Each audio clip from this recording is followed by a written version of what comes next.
We'll be missing Nico Raskin still. He returns to train at the start of next week, so he's racing ahead with his rehab, but it's just too early for him. Young Leon King still missing. And I think that's it. I think everyone else is available, yeah. Still very much a short-term thing with Nicholas. I'm sure you well know that the Rangers fans have been frustrated on these issues all season. Yeah, it was an issue that came up within the 24 hours before the Motherwell game. A problem with his thigh, and he's obviously had the couple of weeks now, but he's still not ready. He's been out doing some light jogging and stuff. He's telling me he's ready to train on Monday, so we'll see on Monday. How would you rate his chances of the Celtic game? I appreciate you've got Dundee United first, but how would you rate those chances? Yeah, Dundee United first. That's in the forefront of our mind, and next week I think he'll be available, and so will Leon King. So we'll get two more back for the next game, but they're not available this week. You talk about players coming back from international duty. I mean, even someone like Ryan Jack, who granted didn't play against Spain, but can it give him a shot in the arm, even being involved in a result like that? Yeah, I think, listen, for everybody in Scottish football, I thought it was a really, really top night. It was an excellent game, and I thought it was a fantastic performance. So well done to Steve and all the players. And I thought it was a shot in the arm that the country needed, and it started off that campaign ever so well. So congratulations, and I'm sure the return game is going to be a really interesting one now. But listen, obviously Spain are a fantastic footballing nation, and it was a big result, and it was to get the 2 wins. I thought was fantastic for them. When you look at this next chunk, does it feel like this month could be season defining? Is it too much of a stretch to call it that? No, what I would say is that we just got to deal with each game, which is what we have done since I've come in, and this will be, I think, the 20th game this weekend, and we have to respect each game that's in front of us. We want to get 3 points this weekend against Dundee United. We're respecting their position in the league as well. We're playing against Jim Goodwin again, so it's a manager that knows us well, and I think that's enough for us to think about right now. I know you'll have had a lot of players away during the international break, but did you feel you managed to spend it productively? Yeah, really well. A mixture of giving the boys a couple of days and then working on things in training. There were some players that needed to do more than others who haven't played so much, and so for boys like John Suter, Ridvan Yilmaz and Yanis Hadji, it's been a really good 2 weeks in terms of getting a lot of volume in their legs. Rabbi Matondo is another one that's now fit and pushing for a place in the squad as well, so that's good. So yeah, it was a really positive time. The last couple of days we've trained ever so well, and we're looking forward to tomorrow. I think you said that the last couple of weeks might have been time to be able to sit down and try and sort out some players' futures. Has there been any progress in that regard? Yeah, there's been a lot of work the last couple of weeks in speaking to players in-house, and also us sitting down and looking more towards the recruitment of next year as well.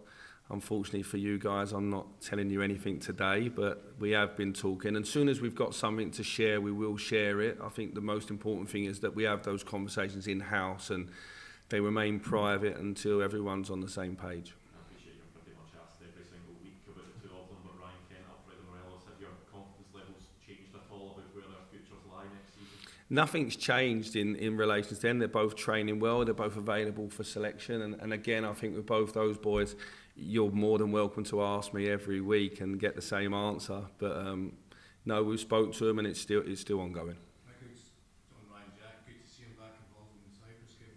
Yeah, fantastic. I thought for him personally, being back in the Scotland squad was a reward for the really good work he's done in the last 3 or 4 months. He's played regularly. He's been a strong performer for us, and if you are in a big club playing well, then the national team's there. Steve's always picked him and trusted him, and I think that midfield for Scotland at the moment is particularly strong. They made changes for the second game and won both, so for the national team it's good, but first and foremost for Ryan and Rangers it's a huge positive. Which is to say that he managed to get himself into that midfield when it's competition for place. No, I think it shows that the manager trusts him, and every manager that's worked with Ryan has always seen those qualities. It's not just sometimes the things you see on the pitch, it's how someone is at around the training ground, and in training here he's always someone that every day you can see he loves his football and he drives standards in training, and other players feed off that, and as I say, I'm delighted for him.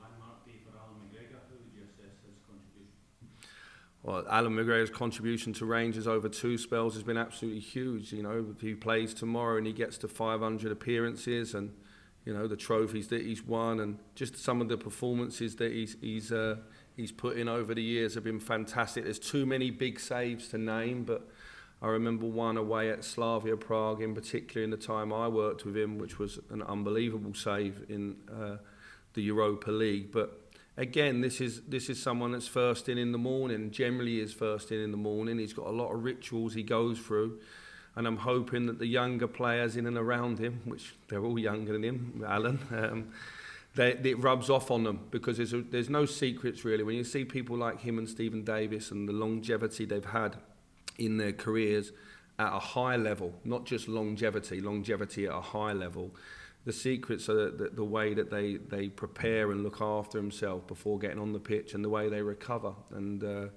we've been very fortunate to have those 2 players in and around the club for a number of years. Have you made your mind up yet about his future? Listen, I think everybody that's out of contract at the moment, until we're communicating otherwise, their contract will run out in the back end of May, and I don't want to give you these same generic answers, but that's where I'm at with it at the minute. That will all stay private until we're willing to disclose anything different. Have you spoken to Fashion Sakala since returning from international duty? He saw a little Instagram post from himself earlier this week that he getting a bit of a tough time at it. Yeah, it's strange, isn't it? Because he scored and got 2 assists, so they must be a tough crowd like Ibrox. Listen, Fashion, smiley, happy lad. It was an interesting thing that he put out, because I wasn't aware of it, that he was having that, and I haven't seen the games. I saw the goal he scored, and he got a nasty bump in that, and actually had to train a couple of days since he's come back unopposed. He is available for tomorrow, but he's his same smiley, happy self, and you know, it just shows you, he's someone that's played in Europe, I think, for 7 years now. So when he goes back to play for Zambia, the eyes are on him. But I believe him and Patson Daka did really well last week for the national team. And again, they won their game. So he'll be okay. Is he the type of player then that doesn't let that sort of outside noise affect him when it comes to match day? No, I don't think so. I think he's in fine form for us. He's with a coach that really likes him. He's played regularly since I've come back into the club, and he's rewarded me and the team and himself with some really big performances, especially away from Ibrox in some important games. Michael, you've obviously, results have been nearly perfect, but are you still feel like you're waiting for a marquee performance, I suppose, to hit the levels that you played out at Marcus, where you can count on that's the level we need to hit weekly? Yeah, look, I think in the last 6 league games we've scored 18, 19 goals, and so, you know, so in that period we've been away to Motherwell, we've been away to Hearts, been away to Hibs. We've got some big games coming up, so the opportunities are there for us. And I think, you know, football's never perfect, but we are striving for stronger performances each week. I think in the last month, I didn't really want an international break to come. I thought we played really well the last 3 or 4 games, and certainly could have scored more goals. So when you're scoring 3s and 4s and you're coming off frustrated that you've not scored 3 or 4 more, that shows you what the team's capable of. So if they can reach those heights regularly, then we'll be in a good place. With 2 derbies obviously coming up, with 3 before the end of the season, with 2 in the league, you've definitely not given up hope that it could be a really special season. No, listen, we just have to play every game in front of us. Our first thought's now Dundee. We have to give that the respect that game deserves, and the 3 points. We haven't played for a couple of weeks. We're hungry to play, and one place I do feel that I would like to see us play better is at Ibrox. I do feel that our strongest performances since I've come back to the club have been away from home. That's maybe because the style of the game and the spaces. So we're constantly working on the problems that different teams will challenge us, but I am looking for a performance at home, certainly, and tomorrow gives us an opportunity to do that. I think it will be another tough game because Dundee have got a lot riding on this fixture as well. Michael, just going back to Alan McGregor, if he does decide to call it quits at the end of the season, would you see in time, or even very soon, a coaching role for him at the club? Yeah, he plays a lot of golf though, so maybe he sees himself joining a different type of schedule. But no, look, all those things are open. All those things are actively being discussed behind the scenes, and you know, me and Alan have got a fantastic relationship. I think you can't force coaching upon any player, regardless of how big their career is. It's completely different. I don't get home until it turns dark, and the players seem to be getting away from the training ground, when it's light. So there's a certainly difference in terms of your schedule that you're used to, and it is different playing to coaching. But if it's an avenue that he wants to go down, like a lot of our senior players, we actively would like him to do that, and we would help him, whether that's in the academy or at the top end of the club. So I would say every avenue is open for Alan. At the moment, he's concentrating on playing. I think he'd say that himself. Do you see a pathway to the first team for anyone that just aspires to be Alan? Oh, listen, I think that we have to have pathways open here. What I would say is there's a huge demand, and in most big clubs, when there's a huge demand, there's not everybody can play in those clubs, and so as we're looking at, young Robbie has been injured pretty much the majority of my time here. He played in a behind closed doors game on Wednesday, and that was his first game since prior to Christmas, probably December, November time. So when Robbie's ready, I'll be giving him an opportunity to see if he can stake a claim to be a starting goalie here moving forward in the future. Michael, there was an incident in the women's game between Rangers women's and Celtic women's. I just want to get your thoughts on that. Yeah, I didn't see it live, and I know that the SFA and Rangers, there's an ongoing discussion around it. All I would say on Craig is out of character for him. I think everyone that knows him in Scotland knows his career and him as a man. It's out of character, and the SFA, the club, and Craig, they're away having discussions about it. You did see it though? No, I've not seen it since either. I've obviously been told about it. I didn't see it, mate. I didn't see it. Michael, you mentioned tongue-in-cheek about Saturday at being played by Ibrox at the time being very difficult. Your team has looked a lot freer away from home, also different tactical challenge. Is there something in that though about playing at Ibrox and the pressures? Is it something that's wistful? No, I think we love going and playing at Ibrox. It's an iconic stadium. It's a pleasure to go and play there. I just think at home, obviously, you're waiting for that first goal. You're trying to force that first goal early in the game, and teams come and naturally a little bit more cautious, maybe in their home stadiums with their fans on their back. They force them forward, and it gives up some more spaces. I felt the last 2 or 3 times we've gone away from home, teams have generally thought they could beat us head on, and it's made for really interesting games. And I don't know if you're always going to get that at home. Certainly in domestic competition. So we have to keep finding the way, whether a team come and press us or they sort of do half and half or they drop off. We have to find the ways, and different players are needed for different games. It's some players excel in one type of the game, and maybe from time to time people will go, how comes he's not playing this game when he played well in that game? Because the game's different and what you need, and that's the nice variety in the squad. I do feel that now we've got the majority of the attacking players fit. I do have a real good variety in terms of who I can select, and that's still without a Kamar Roof and Tom Lawrence that will come back and add to that in the future, hopefully.